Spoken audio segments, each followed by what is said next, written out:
inviter le président de la CEAC de venir et nous donner le message de la CEAC.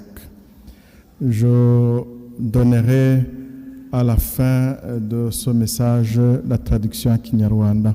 Tugiye kumva ubutumwa bw'inama y'abepiskopi bo muri Afurika yo hagati y'ibiyaga bigari.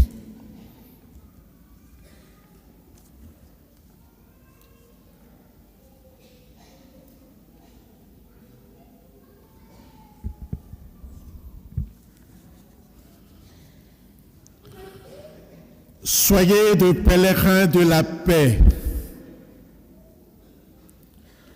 Nous, archevêques et évêques, membres du comité permanent de l'Association de conférences épiscopales de l'Afrique centrale, ASEAC en sigle, sommes réunis à Kigali du 27 au 29 juillet 2025 au centre Vincent Pallotti en marge de la session de l'Assemblée plénière du Symposium des conférences épiscopales d'Afrique et Madagascar, SEAM ou SECAM en sigle. Nous remercions l'archidiocèse et la population de Kigali pour leur hospitalité. Ces remerciements s'adressent en particulier à son éminence Antoine Cardinal Kambanda, archevêque de Kigali et président de la conférence épiscopale du Rwanda, ainsi qu'à toute l'Église famille de Dieu qui est au Rwanda. Au cours de nos assises, nous avons rendu grâce à Dieu qui continue à nous donner la force en tant que pasteur de réconforter son peuple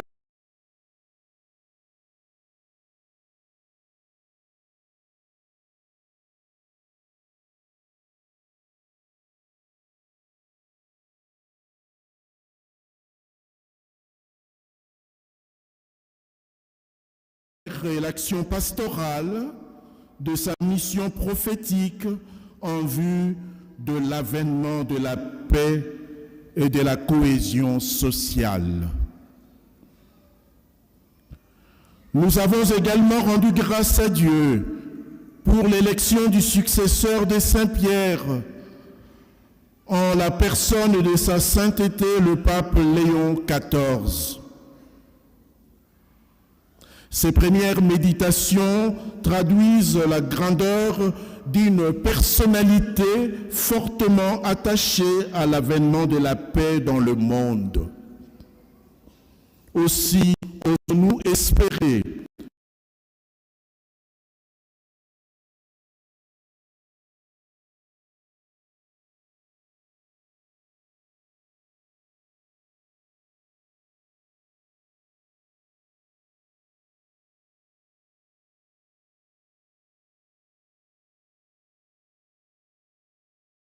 entre le pays.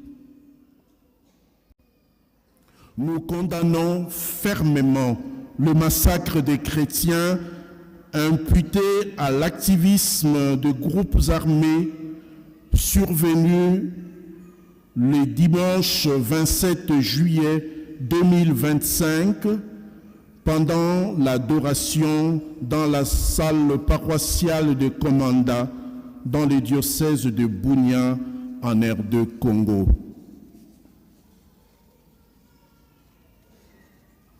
Nous présentons nos condoléances à la population de Komanda pour cette dure épreuve, à Monseigneur Fulgence Muteba, président de la Conférence épiscopale nationale du Congo, Cinco, ainsi qu'à Monseigneur Dieudonné Uringi, évêque de Bunia. Nous assurons notre proximité spirituelle aux parents, proches et familles des victimes. Ce massacre est une énième illustration de la banalisation de la vie qui caractérise certains milieux de notre sous-région depuis plus de 3 décennies. Nous compatissons avec toutes les personnes qui sont directement ou indirectement touchées par les conséquences néfastes des différentes crises et invitons tous les chrétiens à ne pas tomber dans l'indifférence quand des membres de nos communautés sont affectés par la souffrance, quelle qu'en soit la nature. Notre pensée priante et nos actes de charité seront portés de façon particulière envers les personnes les plus vulnérables, dont les femmes et les enfants. À ce titre, nous sommes d'ailleurs très édifiés de la présence, au cours de cette session, des délégations conjointes des femmes venues de diocèses frontaliers de nos 3 pays de la sous-région pour soutenir, à travers leur pèlerinage, notre option préférentielle pour la pastorale de la paix. J'invite la délégation de nos mamans de nos 3 pays qui sont présentes dans cette Eucharistie de pouvoir se lever. Et nous les accueillons par les ovations pour les encourager.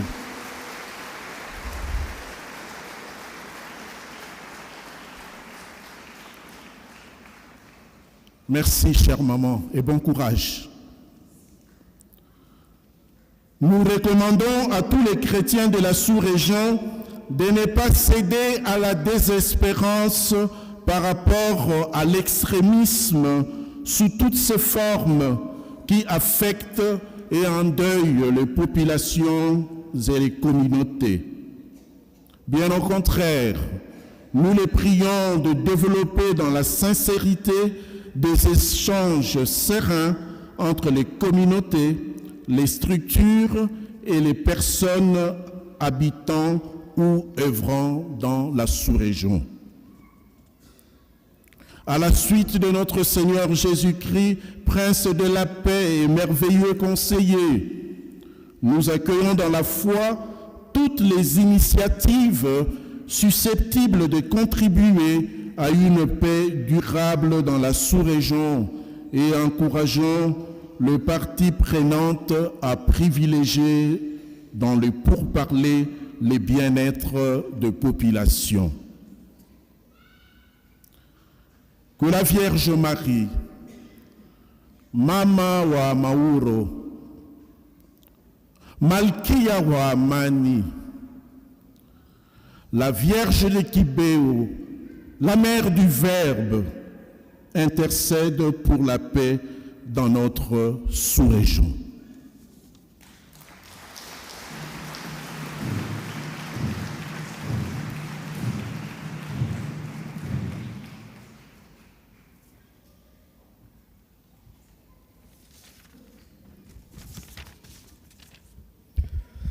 mu magambo avunaguye agize ati nimube abashakashaka amahoro.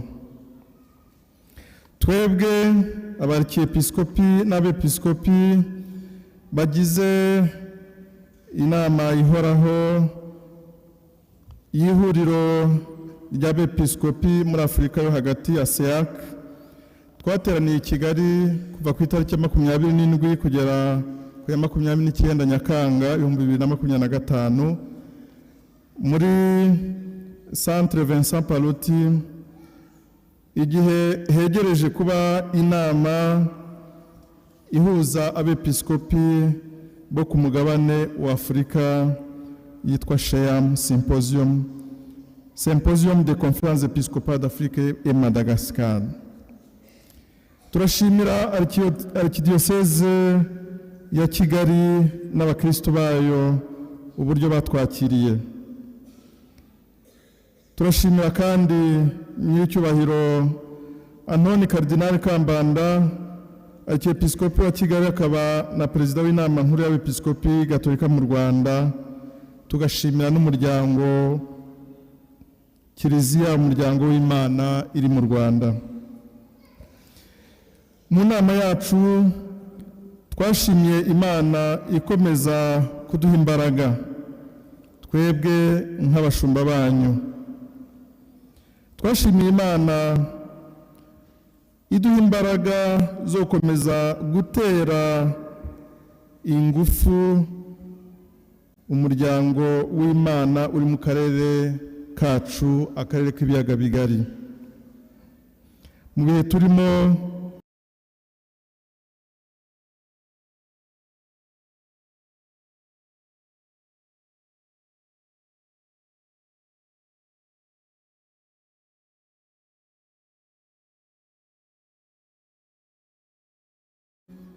kugira ngo amahoro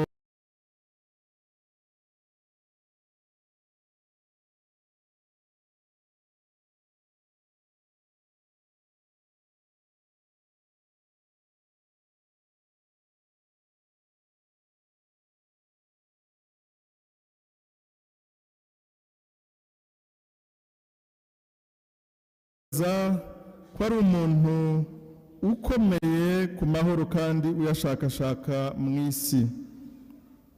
Turizera yuko azadusabira na hano mu karere k'ibiyaga bigari, akarere kacu, akarere azi neza.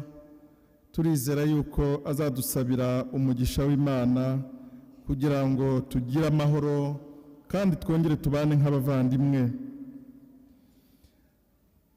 Turifuza yuko azadusabira umugisha kugira ngo hakomeze hubakwe ibiraro aho kubaka imipaka itandukanya imiryango yacu, itandukanya abaturage bacu, itandukanya ibihugu byacu. Twamaganye twivuye inyuma ubwicanyi bw'abakirisitu buherutse kubera muri paruwasi ya Komanda muri diyosezi ya Bunia mu gihugu cya Kongo ku itariki ya 27 Nyakanga 2025 igihe bari mu misa.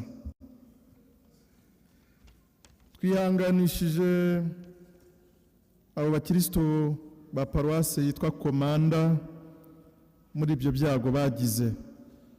Twihanganishije kandi Musenyeri Fulgence Muteba, perezida w'inama y'abepiskopi Gatolika mu gihugu cya Kongo. Tukanihanganisha kandi Musenyeri Dieudonné Uringi, umwepiskopi wa Bunia muri diyosezi habereyemo ibyo byago. Tubijeje kuba hafi mu isengesho no kuba hafi ababyeyi babuze abana no kuba hafi imiryango yatakaje ababo. Ubwo bwicanyi ni bumwe mu bundi bwicanyi bwinshi bwagiye bugaragaza gutesha agaciro ubuzima. Ubwo bwicanyi bukaba bwaragiye bugaragara muri aka karere kacu, hakaba hashize imyaka irenga 30. Twifatanije kandi twihanganishije abantu bose batakaje ku buryo bwa hafi cyangwa bwa kure ababo n'abagizweho ingaruka ni ibyo byago. Tukaba duhamagarira imiryango yagize agahinda ko gutakaza ababo, tukaba tuyisaba gukomera no kurangwa no kwemera. Isengesho ryacu n'ibikorwa by'urukundo bizajye bigana cyane cyane ku bantu bafite intege nke bari mu byago, bizajye bigana cyane cyane kuri abanyantege nke, cyane cyane abagore n'abana. Ni nayo mpamvu uyu munsi duhimbajwe no kuba turi kumwe n'abagore baturutse muri diyoseze zihana imipaka z'ibihugu byacu uko ari bitatu. Abo bagore turabashimira cyane kuko baje hano baje gushyigikira uburyo twahisemo bwo kwamamaza ikenurabushyo rigamije amahoro. Turasaba abakristo bose bo mu karere kacu kudaheranwa no kwiheba cyangwa ngo batwarwe n'ivangura no guheza inguni. Ibyo ngibyo akaba ari byo byatumye aka karere turimo n'abaturage bagatuye bagira ibyago bitandukanye. Turabasaba kurangwa n'ukuri, turabasaba kurangwa no kuba abantu baharanira amahoro muri aka karere. Twisunze Nyagasani Yezu Kristu umwami w'amahoro, we mujyanama nyakuri, twakiranye ukwemera inama izo arizo zose ziganisha ku mahoro muri aka karere, kandi turazikeneye. Tukaba duteye imbaraga abantu bose bafite aho bahuriye no kuzana amahoro no guteza amahoro, cyangwa bafite aho bahuriye n'imishyikirano iriho iba kugira ngo igarure amahoro, igarure ituze mu bakirisitu no mu baturage. Bikira